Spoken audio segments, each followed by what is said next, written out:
E aí? Como é que vocês estão? Sejam muito bem-vindos ao vlog diário do Nintendo, naquele momento que a gente senta pra conversar de espiritualidade, espiritualismo, cultismo, magia, todas essas coisas. Tem ouvindo o Beat Smith, malucão aí, sempre sem edição, sem corte, sem porra nenhuma. E pra vocês que ficaram preocupados ainda de cabelo comprido, né, na verdade, eu fiz uma promessa de 20 mil inscritos que era pintar o cabelo, né, e aí todo mundo ficou... Na hora que eu coloquei a foto no Facebook, todo mundo ficou falando, tirando mó barato. Ah, o Nino Felipe Neto da magia, o Nino Felipe Neto de não sei da onde. Não, gente, eu só fiz luzes no cabelo, ó, ele tá só um pouco mais claro. Calma. Pra que o desespero?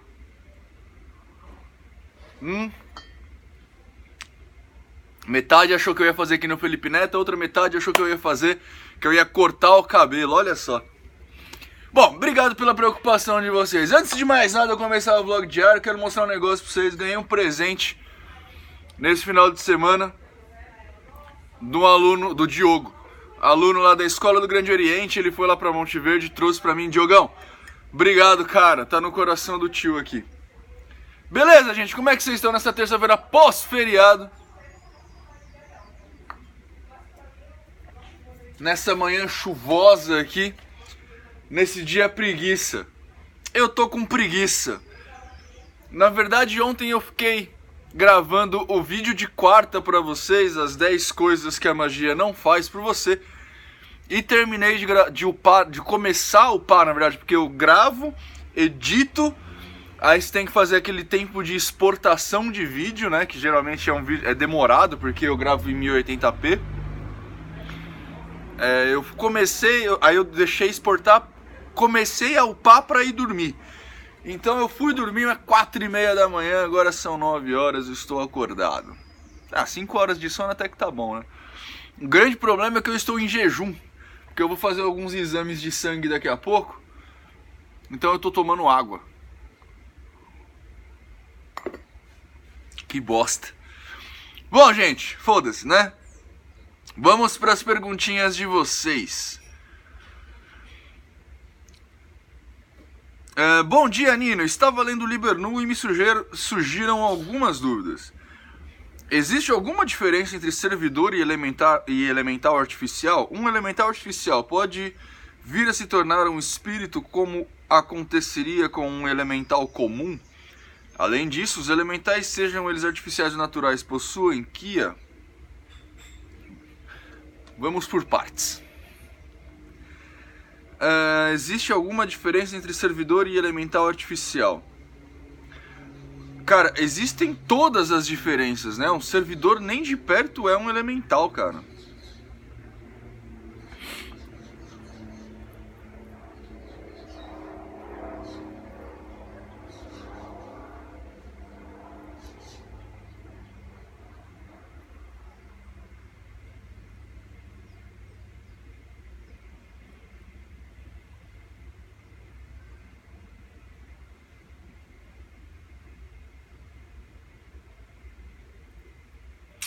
Na verdade, eu acho que não, viu? Pensando bem.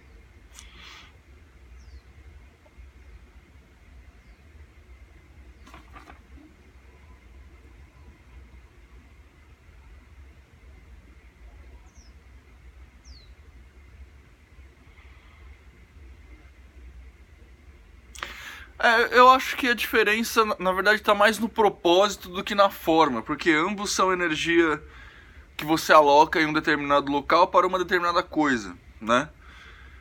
Assim como um elemental, o servidor pode vir a ganhar vida, digamos assim. Eu acho que eu falei besteira no começo, eu acho que eles são bem parecidos. Agora, um elemental artificial, ele não pode vir a se tornar um elemental comum, cara. Até onde eu sei, a gente não tem poder criador nesse sentido, tá? E o elemental, na verdade, ele não é uma forma de vida. Ele não tem o Kia que você está falando aqui. Eu tô entendendo Kia como self, tá? Ele não tem o Kia. Então, na verdade, ele não é... É que a gente tende a falar que um elemental é um ser criado artificialmente que faz coisas acontecerem, né? E não é bem por aí, tá? Sim, o elemental ele é criado artificialmente, sim, ele chega a fazer coisas, mas é muito mais passivo do que ativo, entendeu? Aliás, é completamente passivo, ele não tem nada de ativo. Então ele mais reage do que age, ele não tem vida de verdade, sabe? Então ele nunca vai ser um elemental de verdade. Até onde eu sei, a gente não tem poder criador nesse nível, assim, de criar vida, saca?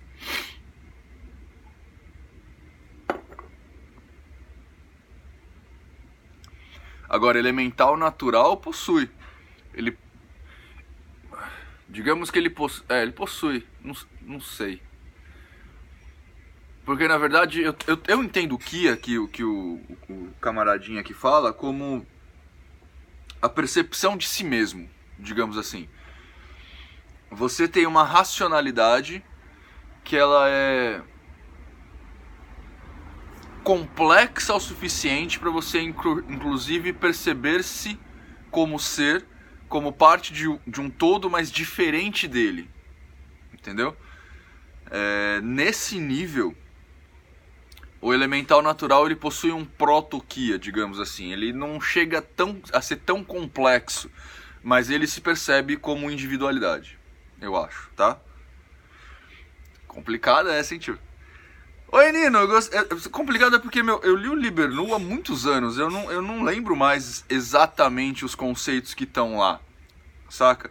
Eu lembro rapidamente do que, quando eu li o Liber Nu, de eu ter a percepção de que o Kia era o self, sabe? Ou algo parecido, tipo, era a racionalidade do ser, ou a coisa que que o leva a diferenciar-se do resto. Mas eu não lembro exatamente se é isso. Eu imagino que seja, mas não lembro mais. Faz muito tempo que eu li. Oi, Nino. Eu gostaria de saber mais a respeito de investigações paranormais. É realmente possível investigar e documentar com supostos instrumentos próprios para isso? Ou é apenas mais um engodo? Cara, até onde eu sei, até onde eu vi as coisas que eu vi a respeito de investigação paranormal e tal, que não é muita coisa também. Porque muito pouca coisa você pode confiar em épocas de YouTube, sabe? O que eu tenho visto é tudo engodo, né? Alguns propositais, outros impropositais, mas a maioria, tudo é engodo. Quer ver um negócio que é bem... Aquele aparelhinho que geralmente o pessoal usa pra medir se tem fantasma ou alguma coisa na casa, sabe? Que é um contador, tipo um contador Geiger. Ele é um medidor de ondas eletromagnéticas, de ondas eletromagnéticas. Ele serve para medir a emissão de ondas eletromagnéticas em motores de carros, em uma série de coisas, incluindo aparelhos eletrônicos, como por exemplo câmeras, microfones, essas coisas todas. Então um cara tá do lado de uma câmera com um microfone, usando a porra de um aparelho que é pra ler o que uma câmera e um microfone emite. Então, tipo, sabe? Os caras que vão caçar fantasmas, eles sempre gravam com câmeras em visão noturna ou baixa qualidade de iluminação. O que por si só já é uma bosta, porque isso daí, a câmera para usar a visão noturna ou alguma coisa assim, ela faz uso de uma série de processos de software, né? O software lê o que está acontecendo ali e passa um filtro por cima e faz cálculos, né? Esses cálculos são falíveis. Por que os caras nunca veem isso na luz do dia? Espírito tem medo de luz agora? Não precisa nem ser na luz do dia, mas com luz artificial. O espírito tem medo de luz. Luz vai machucar o espírito, sabe? Então, tipo, eu acho que tudo é engodo. Tem um canal bem grande aqui no YouTube. Tem um que é realmente engodo. O menino já falou que é brincadeira. Que é que um cara que ele fica de moto indo nos lugares. Que não é o acervo maldito. O acervo maldito do João Carlos. Ele é bem legal, né? Ele conta algumas coisas bem bacanas principalmente as questões que ele pesquisa e vai atrás, né? Esses negócios muito de fantasma, esses negócios tudo não é tão legal. Mas esse outro canal que eu tô falando, não lembro o nome deles, mas eles vão de moto nas casas, eles vão até armado. Eu não sei se é arma de brinquedo não, mas é muito fake, né? Porque ele vai armado pra matar fantasma, não sabe. Mas eles mesmos já falaram que é brincadeira. Agora tem um canal de caça-fantasma aqui no YouTube que é meio... Eles tentam ser meio Ed, Lorraine e Warren, sabe? Tipo, então é uma paranormal e o cara que é meio cético, assim. É até engraçado de ver, passou até no SBT já. É engraçado de ver, mas é bobagem. Tio Nino, recentemente fui diagnosticado com dislexia e déficit baixo de atenção. E em contato com o canal da Ana Libot, ela disse que você poderia me ajudar na seguinte questão. Com essa dificuldade em aprendizado e eu não conseguir manter a atenção em algo por muito tempo, tenho medo de que com isso eu atrapalhe o passe junto com os meus guias. Soube que você também tem dislexia. Isso me deixou mais animado, kkk. Mas enfim, como o senhor se adaptou a isso? Muito obrigado, desculpe se ficou confuso. Primeiro, o senhor é meu pai.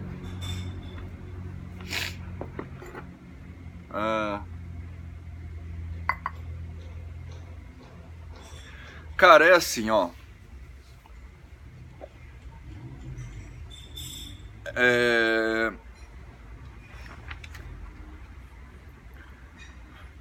Eu vou confessar um negócio pra vocês. Eu acho que hoje, como eu dormi pouco, eu acho que hoje eu não tô no meu melhor pra responder umas perguntas tão complexas como vocês estão colocando.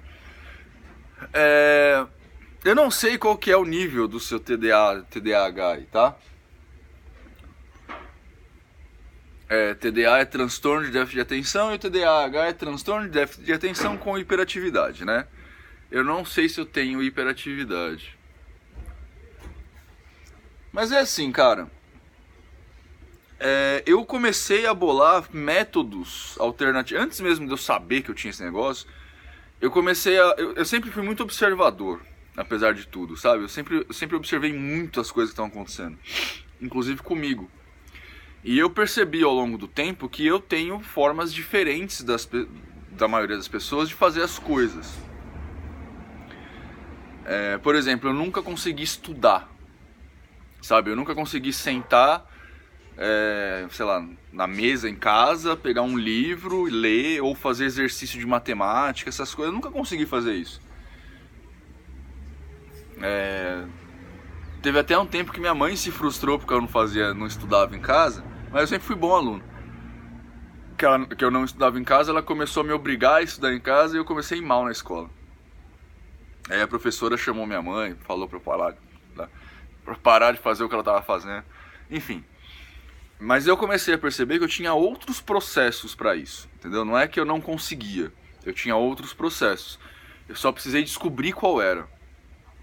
E aí aos pouquinhos eu fui descobrir. No meu caso, talvez te ajudar, quando eu preciso aprender alguma coisa, geralmente eu tento aprender o cerne da coisa.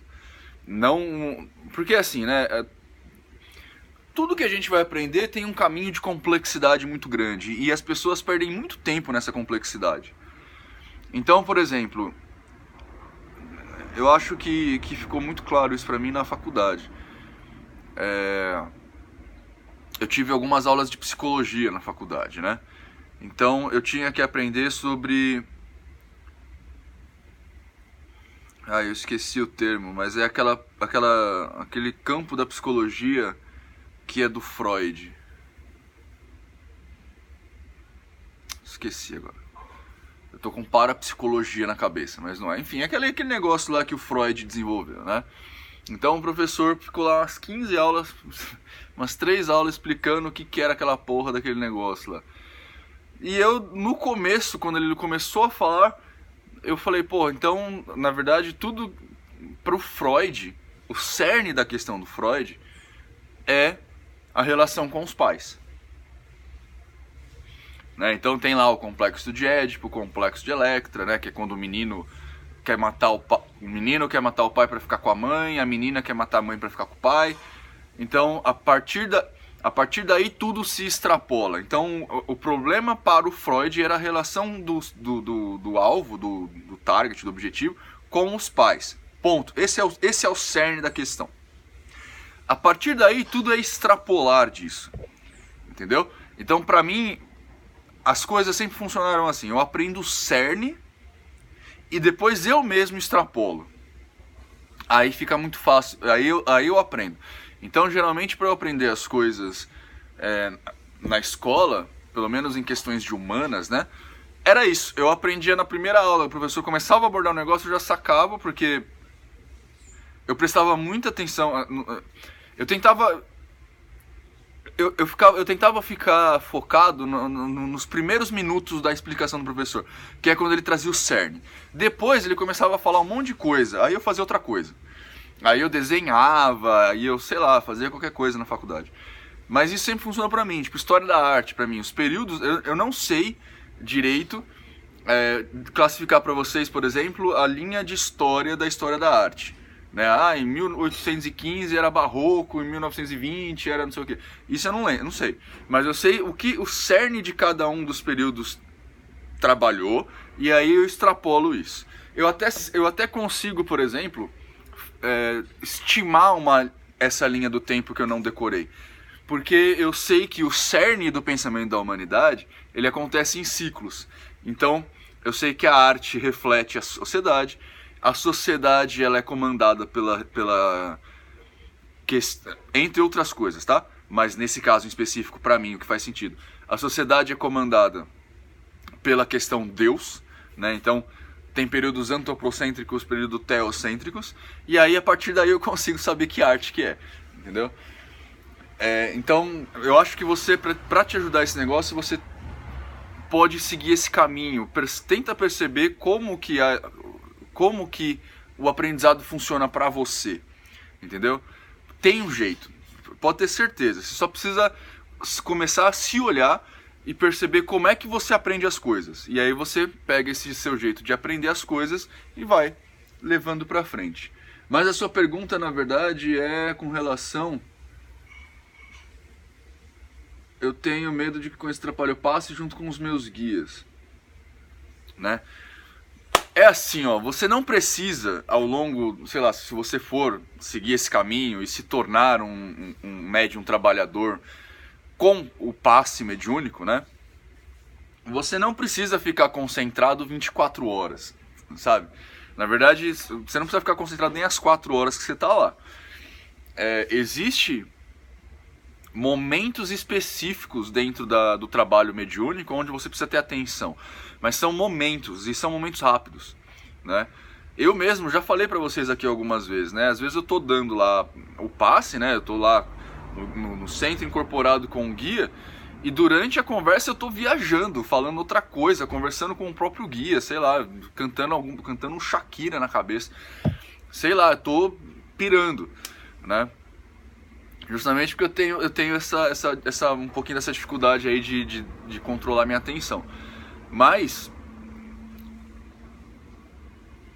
existe um momento em que o assistente está falando com você, e existe um momento em que você tem que falar com o assistente, tá? Julga-se que quem está dando essa mensagem é o guia, né? Então pra mim o que funciona, tá? De novo, você tem que achar seu processo. Mas pra mim o que funciona? Aí eu tô lá, incorporo, né? 15 segundos que eu preciso de concentração pra incorporar. Então eu tô lá no atabaque, tocando, não sei o que lá, os médiuns todos da fila já incorporaram. Eu vou lá, incorporo meu guia. 15 segundos de atenção. Aí eu concentro, em 15 segundos. Incorporei? Incorporou. Vai pro seu lugar, senta lá, bonitinho. Incorporou. Pra você ir pro seu lugar... ficar lá paradinho, bonitinho, pegar os seus instrumentos de trabalho, você não precisa se concentrar em nada, você não precisa, né? Você já sabe o que você tem que fazer, então faz, né? Isso é coisa de você saber o que tem que fazer e ponto. Você sabe, então fez, pegou todo mundo, sentou o cara na sua frente ali, o cara veio pra sua frente, o assistente veio na sua frente, começou a dar a ladainha dele. Puta, deixa sua mente viajar, velho. Aí você deixa sua mente viajar, pensa no cachorro, no gato, no macaco, no orangotango, foda-se. De repente você vai ver que o cara parou de falar. Aí você fecha o olho e fala: Gui, agora é com você, cara, o que eu faço? Aí você se concentra em 15 segundos de novo. E aí você dá a palavra, entendeu? Ou então em algum momento, enquanto o cara estiver falando, você vai sentir ali, tá? Pra mim nunca foi problema, déficit de atenção, esse negócio tudo, nunca foi problema no trabalho mediúnico. É problema quando, no começo, por exemplo, da ordem lá, não da Ogum, da ordem mesmo, eu tinha que fazer os exercícios, né? E eu já contei isso pra vocês. Porque era muito difícil ficar em concentração, ficar meditando, né? Só que eu entendi uma coisa nesse processo também que foi bem legal, né? Que é a base de qualquer pensamento hermetista. A mente é mais forte que o corpo, né? A gente não sabe se essa mente ela é causada única e exclusivamente ainda pelo cérebro. Eu imagino que não, né? Que seja um compartilhamento de coisas aí. Mas de qualquer forma, a mente é mais forte que o corpo. Então, o que eu fiz? Eu perseverei. Sentei ali 5 segundos, era o que eu conseguia sair. Fiquei assim uma semana. Depois eu vi que aumentou de 5 para 15. Depois de 15 para 30, de 30 para 60, de 60 estava quase em 10 minutos. Né? No finalzinho lá, desse período que eu estava cronometrando, eu estava chegando em 30 minutos de meditação de boa, mas demorou uns 6 meses para chegar aí. Beleza? Então não se sinta inibido, não se sinta retraído, você consegue, velho. É só você... Duas coisas. Primeiro, estabelecer seus processos, né? Perceber o que funciona para você, o que faz sentido para você, porque geralmente quem tem déficit de atenção, ele na verdade não é que ele não se foca em nada, geralmente, tá? Não é que ele não se foca em nada, é que ele vai se focar em coisas que ele acha que fazem sentido. Que é muito diferente do que a sociedade tenta te impor, principalmente na escola, né? Eu nunca fiz sentido em fazer equação de segundo grau, eu nunca consegui aprender direito isso. Mas enfim, então estabelece seus processos na sua vida inteira, tá? No trabalho, no namoro, na escola, no terreiro, se você for, etc e tal. E 2, entenda que seu cérebro é mais forte que a sua mente é mais forte que seu corpo, que o espiritual é mais forte que seu organismo. E aí você vai começar a tentar dominar isso que você tem, que agora que você sabe que você tem. Beleza? Então é isso. Essa resposta foi quase 10 minutos. Espero que vocês tenham gostado, espero que vocês tenham uma ótima terça-feira. Eu fico por aqui. Abraço!